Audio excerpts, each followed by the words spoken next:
You are listening to the Drink Less Lifestyle podcast with Dr. Sherry Price, episode number 21.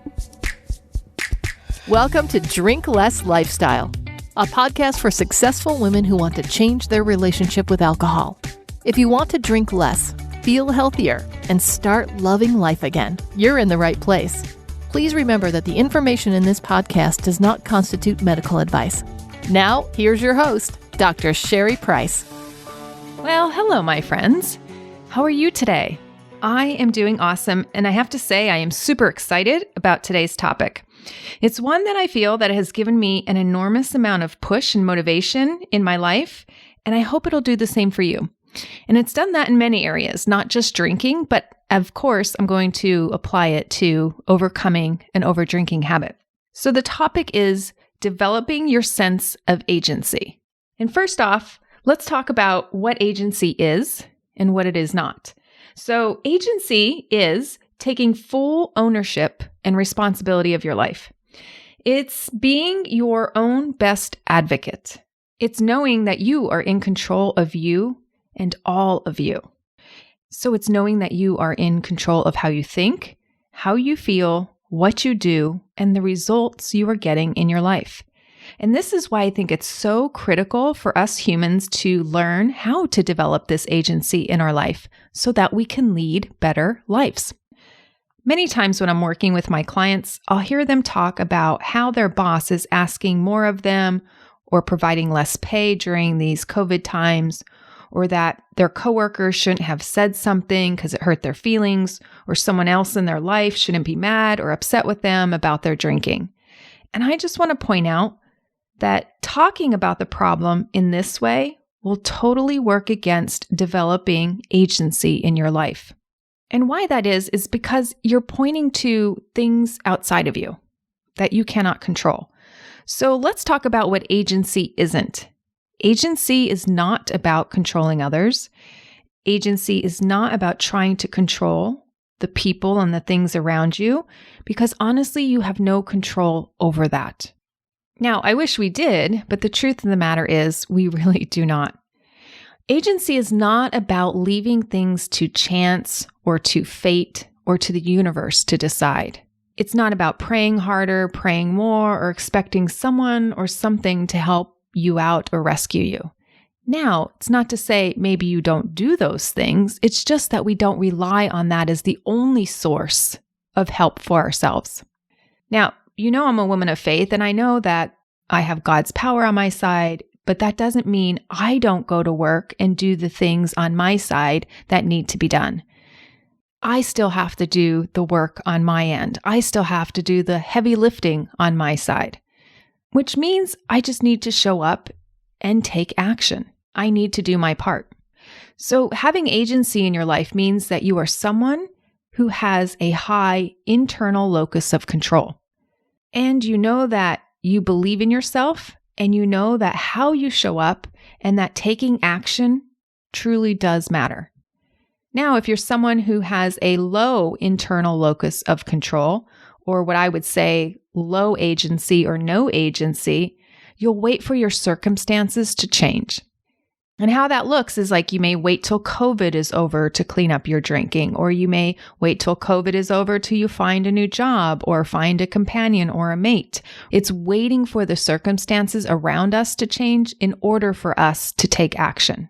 Or maybe you'll wait to lose the 20 pounds before you really start the journey of loving yourself, because you can start that journey before you lose the weight.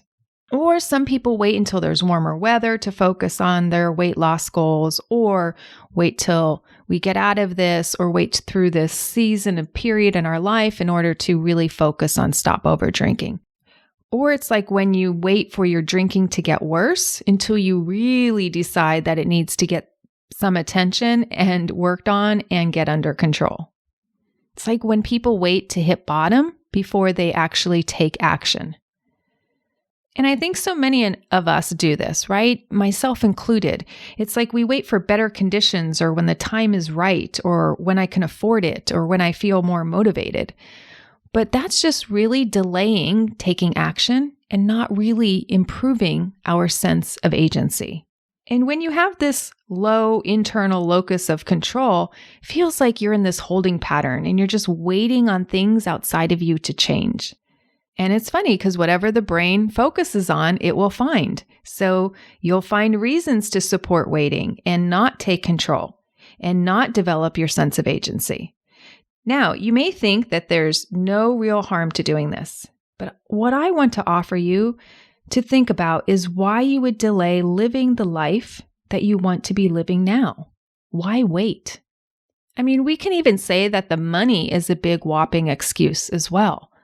There are so many free resources on the internet or on YouTube that you can learn to basically do anything.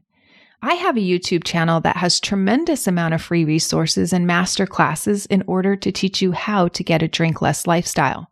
And so does my website.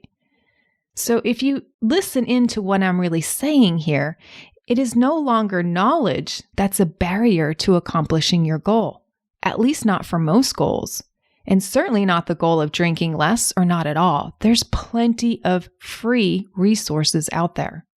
And what I find with clients is that the number one thing that will make them successful in achieving their goals of drinking less and changing their relationship with alcohol is that they have a high internal locus of control and that they are developing their sense of agency.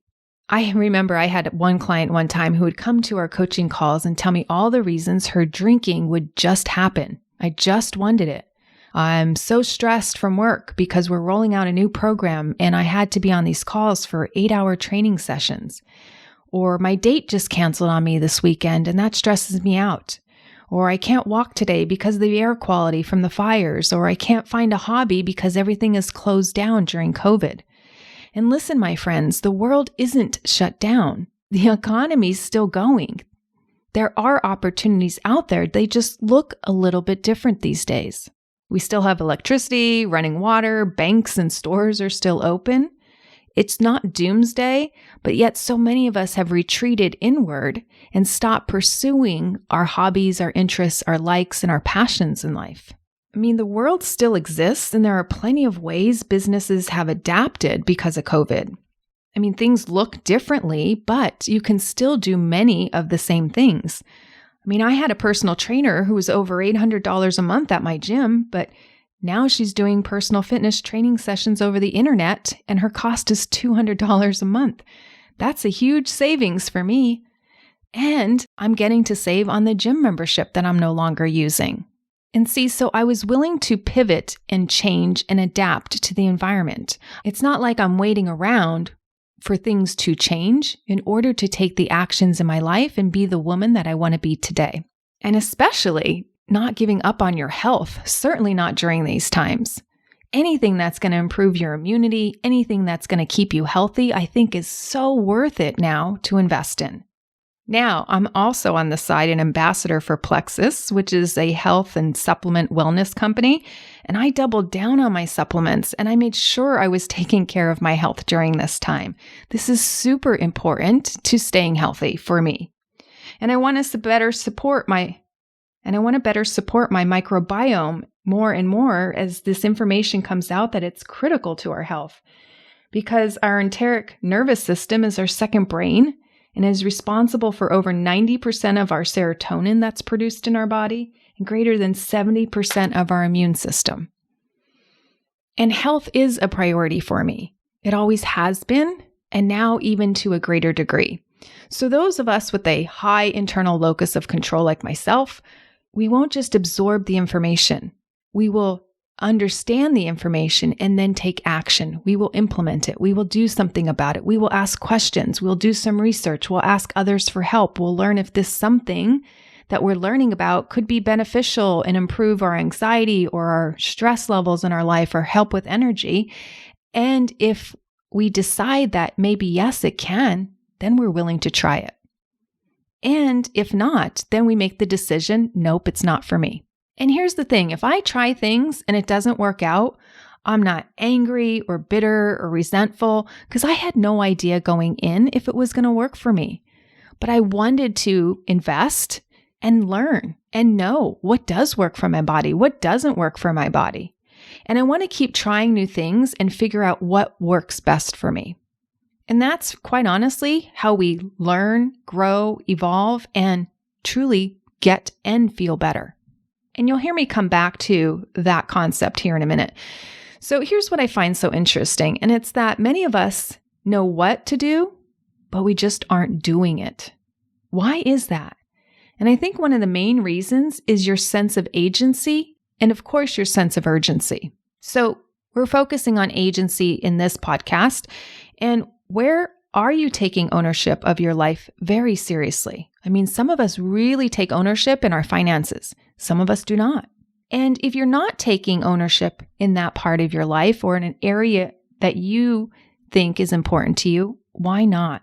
I think spending time on this question alone can help us learn so much more about ourselves. If I do value it, why am I not spending time understanding it and getting better at it if that's what I desire? Now, when I did this work in my own life, this question allowed me to see and understand myself so much better. And from there, it gave me immense progress. Because if we're wanting to numb out by overdrinking and we realize that this is really not helping us, isn't that a warning sign that we are not aligned with our values somewhere? And it may come down to just your belief, right? Do you think you can change? Do you think you have the knowledge and skills? And if not, then where can you go and get them? And if you keep putting it off, why? How is this serving you in your life? Because there certainly must be a benefit if you keep putting it off. You must be getting some gain in the short term to lose the gain in the long term. So what comes up for you when I ask that? So having agency means that you do believe you can change and that the problem or whatever you're struggling with is solvable by you. Now, that's not to say you won't need help to get there, but with that help, you know that you can do it. And that's what I did. That's what I learned through this process that was invaluable. It changed how I viewed and saw myself, and it increased my agency in life. Now I understand how and why alcohol was a problem for me and why I used it as a crutch. I also understand how and why I found parenting my daughter difficult. These were things that were always in my control, but I didn't see it. I didn't understand it was in my control, and I couldn't grasp it until I asked for help in these specific areas. And so my coach taught me a new way of thinking and a new way of evaluating my life. And these principles I can apply to so many other parts of my life. Because for so long, I thought it was just because I loved the taste of wine, or that my daughter was just difficult or defiant. And yes, I was convinced that these were the reasons. Again, giving away my agency. And listen, when you really start and increase your agency more and more, you get out of victim mode. You stop talking like life is happening to you all the time. You stop living in default mode. You stop thinking, well, this is as good as it gets. I'm just trying to get through the day. You stop blaming weekends and holidays and your job and your lack of a job on how you feel and your drinking behavior. You stop seeing things as failure, and you start understanding that any setback is just more learning and more pivoting and more course correcting that you need to do. It doesn't mean you won't achieve your goal. And when you take more agency over your life, you stop thinking that you won't change and that the best days are behind you. And what I love about developing my agency more and more is realizing how much I can control in my life and focusing on that and then living my life on my terms. Realizing I get to set the rules, I get to set the definitions, I get to say what works for me and what doesn't. Now, I don't know about you, but I certainly don't like it when I put myself in victim mode because I feel stuck. I feel that there's no way out. I feel like I don't have the solutions. And I don't want to wait for the right time because I really know that is an illusion. That's a mental illusion. Just like there's never a right time to have kids or get pregnant, right? For most of us, it didn't happen on our timeline anyway. And guess what? We did it. We adapted, we pivoted, we made it work. All because we developed our agency in this area of life. Now, here's why I think it's so critical to develop your agency.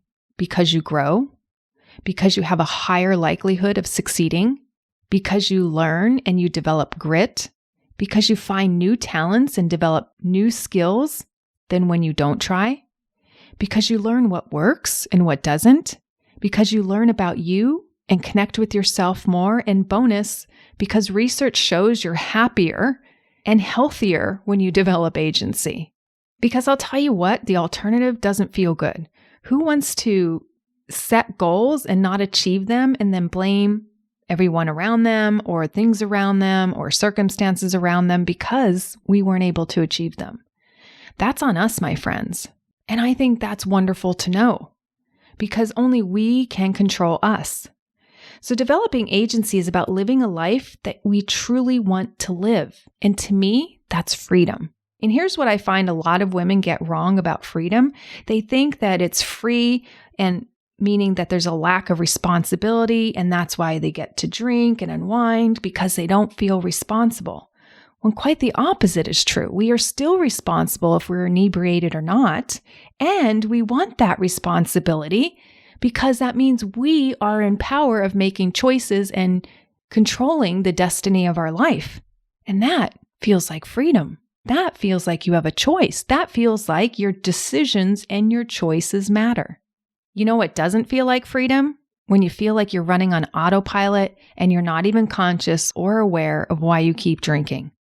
That feels like slavery and self-oppression. Think about that, self-oppression. Some say self-sabotage, but I think it feels more like oppression because you're not living the better life that you want to live. You're staying small, you're playing small, and you're using alcohol as a scapegoat. And we know playing small doesn't feel good. So let's look at ways we can increase or develop our own agency in our life. And I want to give you 3 steps that have really helped me in my life. And they're going to sound a little like tough love. So the first step is stop choosing to be confused. I can't tell you the amount of times I've heard women say these sentences over and over to me. I don't know why I want it so much. I don't know why I keep over drinking. Or I don't know what I want my relationship to look like with alcohol. Or I don't know why I keep doing this to myself. I don't know why this keeps happening to me and why I struggle with wine so much. Stop choosing to be confused is step 1. Why are you choosing to be confused? Find out why. You do know why. It is inside of you. Be honest with yourself. And I think that's what a lot of us don't want to do is be honest with ourselves.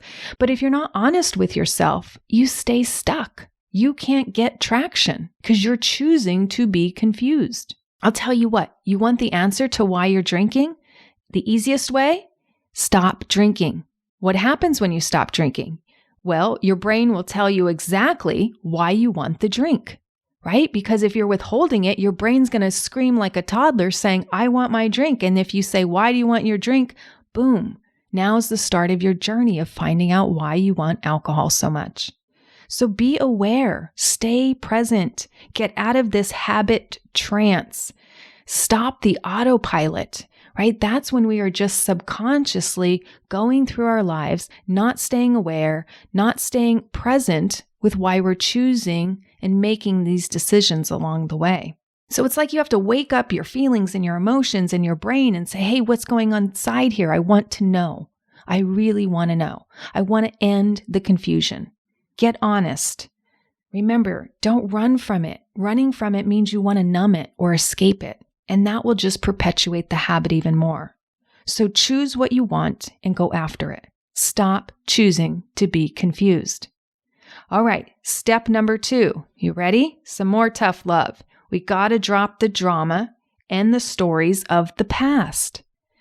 We have all been through a version of a tough life, and we may not understand other people's version of a tough life. We just know our own, and quite honestly, that's enough.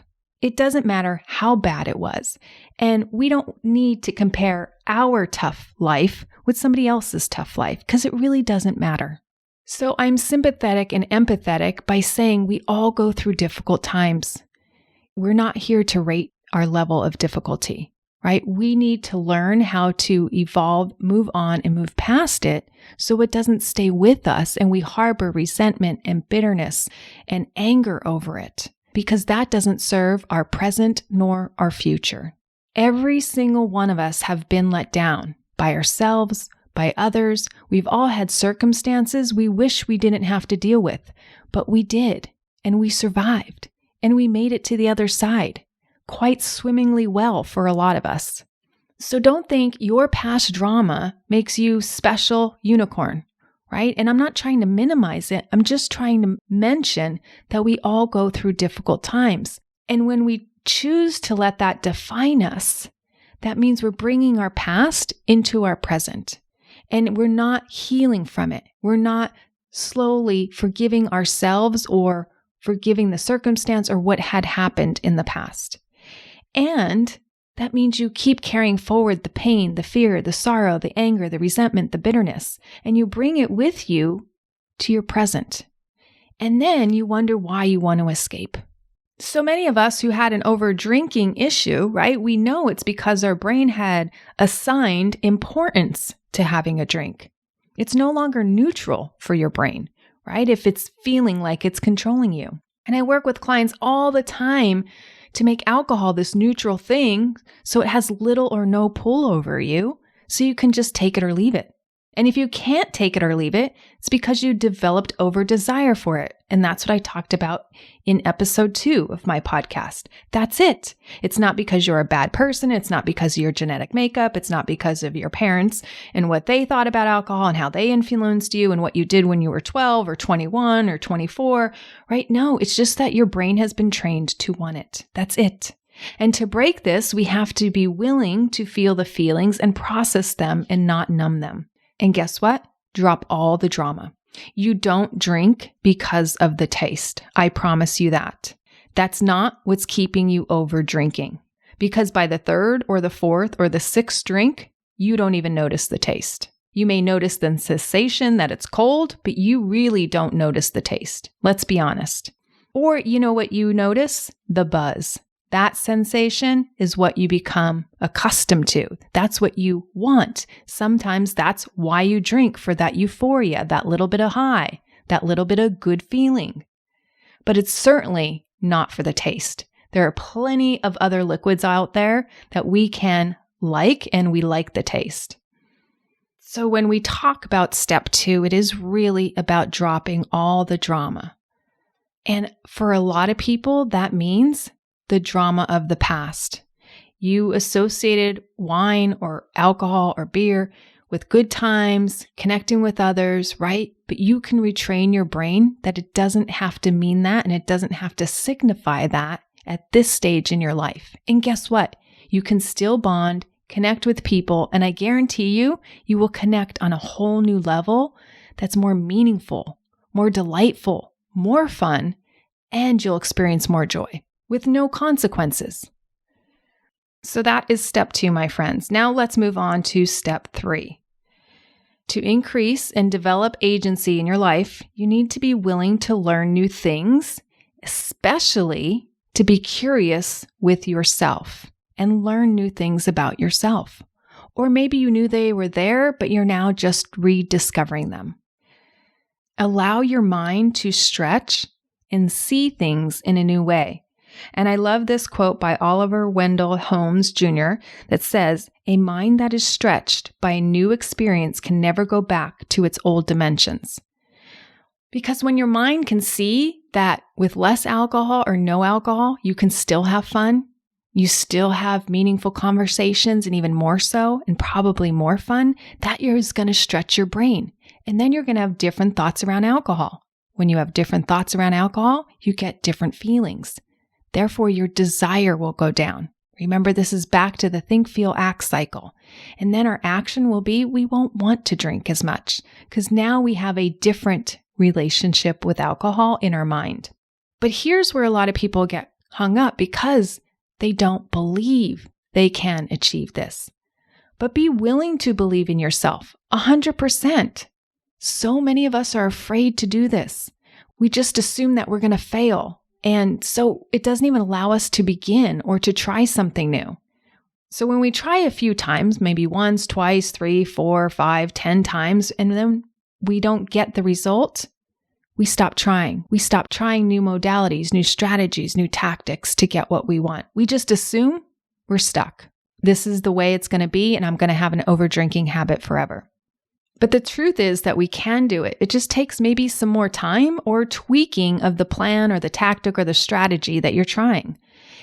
And you have to be willing to learn from yourself. You have to be willing to know what works for your brain and what doesn't. And that means learning about yourself, getting in touch with that side of you that some of us may not want to see or look at, admit, or accept.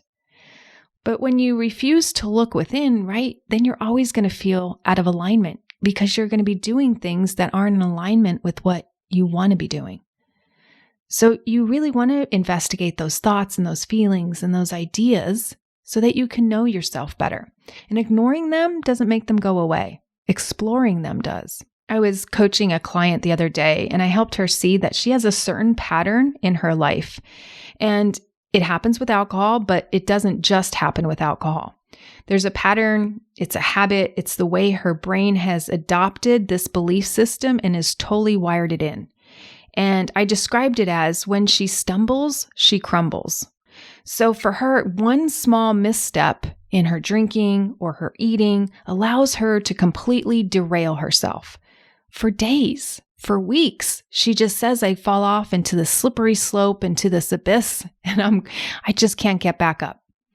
And once she saw that this was a pattern in a few areas of her life, and she linked it back to this is the pattern her brain was operating in, she was floored.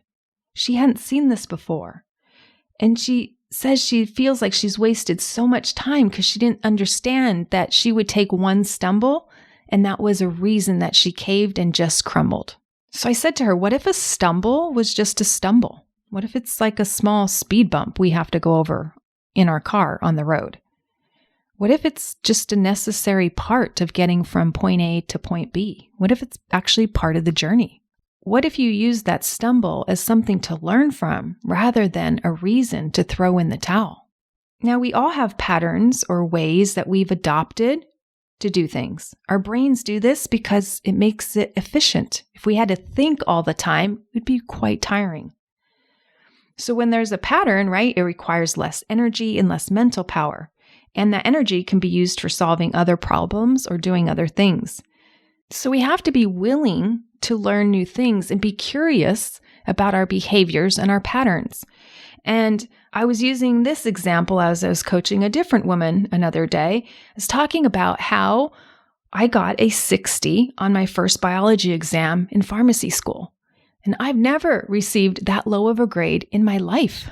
This was a stumble. And if you asked me back then, it felt like a big stumble. I wasn't used to getting low grades. But I didn't make it mean that I was doomed and I will fail freshman year biology. I didn't make it mean I wouldn't become a pharmacist someday and I wouldn't graduate. I just had to learn to change my study strategies and tactics. I was learning that how I studied and the time I studied for high school wasn't translating to what I needed to do in college. I noticed I was focusing on the big picture, but I needed to pay attention to a lot more details for these exams in college. I remained curious and why it happened so, and I understood my level of effort and what I needed to try differently next time. So don't make a stumble into a crumble where you just stay there, right? It's just something to learn from, to be curious about, to understand what you can do better next time. So these are the 3 steps that I think about to increase my agency when I want to really increase my ability to gain a goal or to get a goal or achieve a goal. And I find them incredibly helpful because if we just get really curious about why we're doing what we're doing, we can find out so much more. Why are you giving alcohol so much power in your life? What are you using it for? A lot of people use it as a stress reliever. Or what emotional need is not being met? And you're using alcohol to numb the pain of that not being met. Or maybe you're using it for stress and anxiety. And those feelings should be cared for in a different fashion because we know alcohol contributes to more stress and anxiety. How are you not attending to your own needs and using wine as a scapegoat? And remember, when you're doing these 3 steps, developing agency is an ongoing process. And it's counter to what many of us are taught in life. Now, I wanted my agency back where I got to choose whether or not I was going to drink and how much. I wanted that decision to be on my terms and not an automatic decision, not something that I felt was happening outside of my control. I wanted to learn how to get my control back. So use these 3 steps, my friends, to increase your sense of agency. All right, my friends, that's what I have for you today. Thank you so much for showing up and listening to my podcast each week. I really appreciate you. And I can't wait to see you next week. Have an amazing week. Thanks for listening to Drink Less Lifestyle. If you're ready to change your relationship with drinking now, check out the free guide, How to Effectively Break the Overdrinking Habit, at sherryprice.com/startnow. See you next week.